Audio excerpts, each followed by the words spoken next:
नमस्कार. नमस्कार. नाव सांगा तुमचं संपूर्ण. सागर मारुती भास्कर.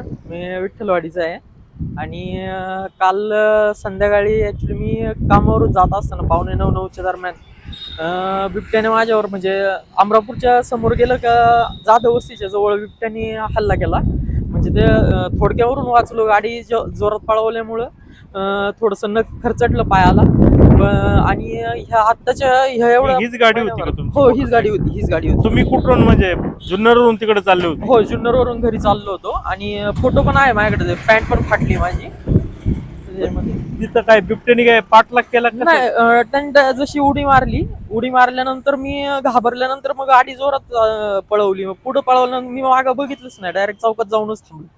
असा विषय झाला. तुम्ही ते पाहिलं का नक्की काय होतं? हो, बिबट्याच होता. झेप मारली? डबा धरून बसला होता, झेप मारली. डबा धरून हो. गाडी किती स्पीडला होती त्यावेळी तुमची? आणि त्यावेळेस झालं असं की गाडी माझी 20च्या स्पीडने असेल, कारण की तिथं खड्डे होते, त्याच्यामुळे मी खड्डे चुकवत चाललो होतो आणि त्याने तेवढ्या याच्यात झडप मारली. म्हणून मी गाडी पळवली, तर त्याच्यामुळे मी वाचलो ते बाजूला पडल्यामुळे. जर खड्ड्यांमुळे पडलं पडलो असतो तर मग काय सांगता नाही.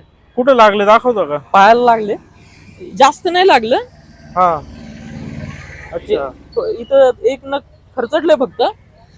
पण ह्या मोबाईल एका महिन्यामध्ये म्हणजे आमच्या इथं विठ्ठलवाडी, आगर, अमरापूर, महाबरेवाडी ह्या गावामध्ये म्हणजे आगरच्या भागामध्ये 1 महिन्यामध्ये जवळपास 6 जणांवर हल्ला झालेला आहे. आता ह्या महिन्यामध्ये एक प्रतीक भास्कर म्हणून आहेत आमच्या इथले, एक हापूसबाग मधला एक मुलगा आहे, एक महाबरेंची एक लेडीज म्हणून आहेत, त्यांच्यावर पण हल्ला झालेला आहे त्यांचा.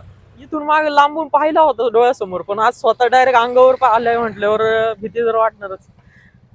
आता प्रवास टाळणार का तुम्ही? रात्रीचा प्रवास टाळावाच लागणार. एका महिन्यामध्ये 6 जणांवर एकाच ठिकाणी हल्ला झालेला आहे, त्याच्यामुळं याच्याकडे लक्ष देणं गरजेचं आहे.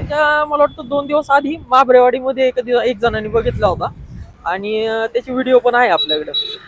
आणि हा बिबट्या ज्याने तुमच्यावर हल्ला केला तो म्हणजे किती मोठा होता? तो साधारणतः म्हणजे असेल एक मीडियम. कमी वयाचा आहे? जास्त म्हणजे मीडियम असेल. वन विभागाला कळवलं का तुम्ही? हो, वन विभागाला फोन केला होता. ते साहेब म्हटले आम्ही येऊन भेटतो. तर ते आमच्या अमोल कापले त्यांनी कॉल केला होता त्यांना. तर सकाळी साहेबांचा फोन आला, तर ते बोलले की तुम्हाला जास्त काय लागलं नसेल, रक्त आलं नसेल तर तुम्ही इंजेक्शन वगैरे काय घेऊ नका, परंतु थोडंसं लागलं होतं त्याच्यामुळे रक्त आलं होतं. मी इंजेक्शन घेतलं. आता ठीक आहे, आता इंजेक्शन घ्यायची गरज असेल नसेल ते डॉक्टर चेक करतील.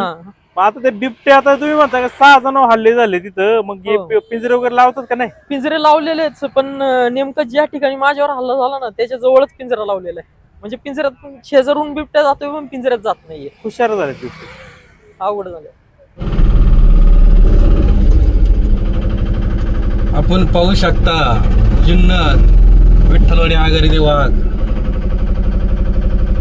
इकडे घे, इकडे घे.